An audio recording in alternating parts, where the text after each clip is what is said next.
پیسے ویسے جمع کروائے ہوتے ہیں، انہوں نے وقت کا اندازہ دیا ہوتا ہے کہ فلاں وقت تک آپ کی قربانی ہو جائے گی، تو اسی پہ اعتماد کرتے ہوئے اس متعینہ وقت میں سمجھ لیں کہ ہماری قربانی ہو گئی ہے، اس کے بعد پھر سر منڈوانا ہے۔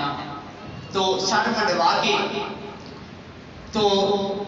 احرام کی باقی ساری پابندیاں ختم ہو جاتی ہیں، کپڑے آپ دوسرے پہن سکتے ہیں، خوشبو لگا سکتے ہیں، ساری پابندیاں ختم ہیں، صرف بیوی کے قریب جانا یہ ایک پابندی باقی رہ جاتی ہے، اور وہ پابندی ختم ہوگی جب آپ طواف بھی کر لیں گے، طواف زیارت کر لیں گے تو پھر یہ پابندی ختم ہو جائے گی۔ اب یہ تین کام آپ نے کر لیے تو ہمارے نزدیک یہ واجب ہے ان کی ترتیب احناف کے نزدیک، لیکن دوسری طرف احادیث کے اندر صراحت یہ بھی ہے کہ حج کے موقع پر نبی پاک صلی اللہ علیہ وسلم سے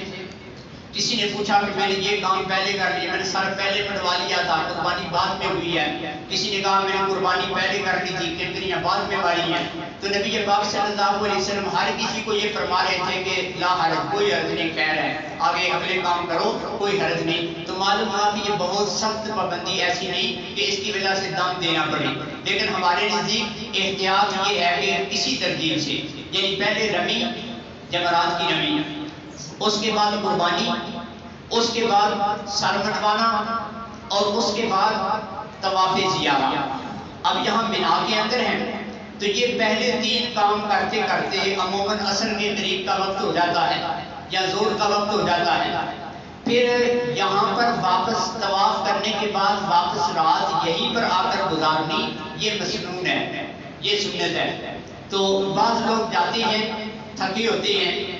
اور یہاں جو ہے وہ جنگل کے اندر رہ کر اکتاہٹ ہو چکی ہوتی ہے، تو طواف کے لیے جاتے ہیں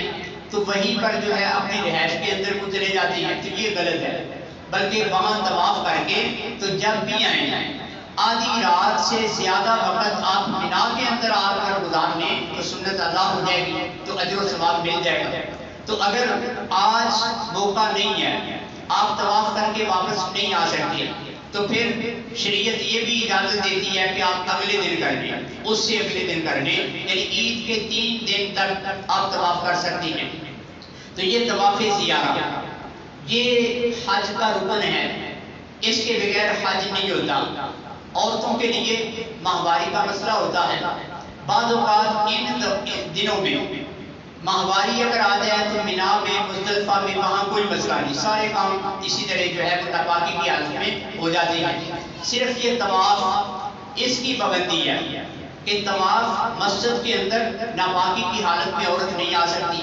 تو اس کے لیے اللہ نے یہ رخصت دی ہے کہ 3 دن اگر گزر گئے بعد میں عورت پاک ہوتی ہے تو بعد میں آ کر وہ طواف کر کے اس کو اجازت ہے، لیکن اگر طواف کیے بغیر واپس اپنے وطن کے اندر آ گیا تو پھر نہ حج ہوگا اور نہ ہی وہ پابندی جو احرام کی وجہ سے تھی کہ عورت اور مرد اکٹھے نہیں ہو سکتے، صحبت نہیں کر سکتے، اس کی پابندی وہ اس وقت تک رہے گی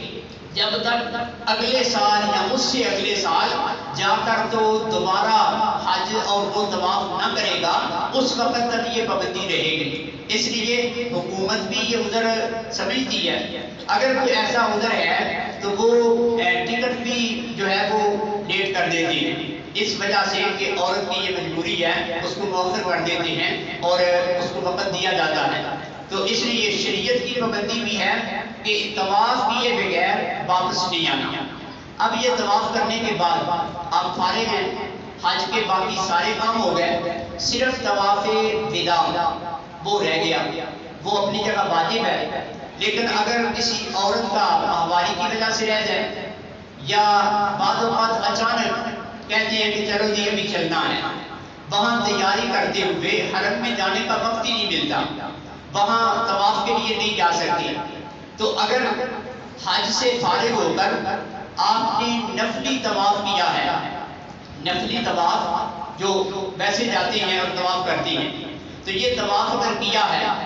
تو اس طواف کو کافی سمجھ لیا جائے گا، پھر طواف وداع کرنے کی ضرورت نہیں ہے، یعنی ویسے کرنا چاہیے، لیکن اگر اچانک جانے کی وجہ سے رہ گیا تو کوئی پابندی نہیں ہے، کوئی دم وغیرہ اس کی وجہ سے نہیں ہے۔ تو یہ حج کے جو ارکان ہیں یہ پورے ہو گئے۔ اس طرح حاجی جب واپس آتا ہے تو نبی پاک صلی اللہ علیہ وسلم نے فرمایا، اللہ کا یہ حکم ہے کہ اللہ جب عرفات سے حاجی کو الوداع کرتی ہیں، یہ واپس آتا ہے، تو اللہ کہتی ہیں کہ اے جانے والے حاجی، تیرے بھی سارے گناہوں کو معاف کر دیا، اور جس جس کے لیے تو دعائیں مانگتا جائے گا اس کو بھی میں نے معاف کر دیا۔ تو حاجی کی سفارش سے لوگوں کو گناہوں سے معافی ملتی ہے۔ تو نبی پاک صلی اللہ علیہ وسلم نے فرمایا کہ گھر پہنچنے سے پہلے حاجی سے دعا کروایا کرو۔ اب یہ کام ہے کرنے کے۔ آج کل ہمارے اندر ایک رواج بن گیا ہے، بعض کام شروع ہوتے ہیں پھر رواج بن جاتی ہے کہ وہاں سے کھجوریں بھی لے کے آنی ہیں، زمزم بھی لے کے آنا ہے، اور بھی تحفے طائف رشتہ داروں کے لیے لے کے آنے ہیں۔ یہ کام شریعت کے اندر ان کی کوئی حیثیت نہیں ہے، اور پھر یہاں آ کر دھوکہ بھی کیا جاتا ہے۔ سب کو پتا ہے کہ کھجوریں وہاں سے تھوڑی آتی ہیں، اور گجرانوالہ سے کھجوریں لے لے کر لوگوں کو پیش کی جاتی ہیں۔ کہا یہ جاتا ہے کہ یہ مدینہ پاک کی کھجوریں ہیں، ہوتی گجرانوالہ کی ہیں۔ پانی اپنے گھر کے نلکے کا، اور وہ جو ہے وہ شیشے کے گلاس میں ڈال کر دیا جاتا ہے، تو یہ ایک جو ہے وہ دھوکہ بھی بن جاتا ہے۔ تو یہ چیز ضروری نہیں ہے۔ استاد محترم مولانا خلیل الرحمان صاحب رحمہ اللہ تعالی عمرے پر گئے تھے، تو وہاں سے اسی طرح واپس آ گیا، نہ پانی لے کر آئے نہ کھجوریں۔ کسی نے پوچھا تو فرمایا کہ میں خود کیوں آ گیا ہوں، بس کافی ہے۔ تو یہ کوئی ضروری نہیں کہ یہ چیزیں لے کر آئیں۔ اسی طرح مسلے دیتے ہیں گجرانوالہ سے خرید کر، تو لوگوں کو مسلے دیے جاتی ہیں اور کپڑے دیے جاتے ہیں۔ تو یہ اس تکلف میں پڑنے کی اور یہ اس طرح ڈرامہ کرنے کی ضرورت نہیں ہے، اور شریعت نے اس کا حکم نہیں دیا۔ جب اللہ کے لیے کام کیا تو جس نے اللہ کے احکام ہیں ان کو پورا کر لیا تو بس وہ کافی ہیں۔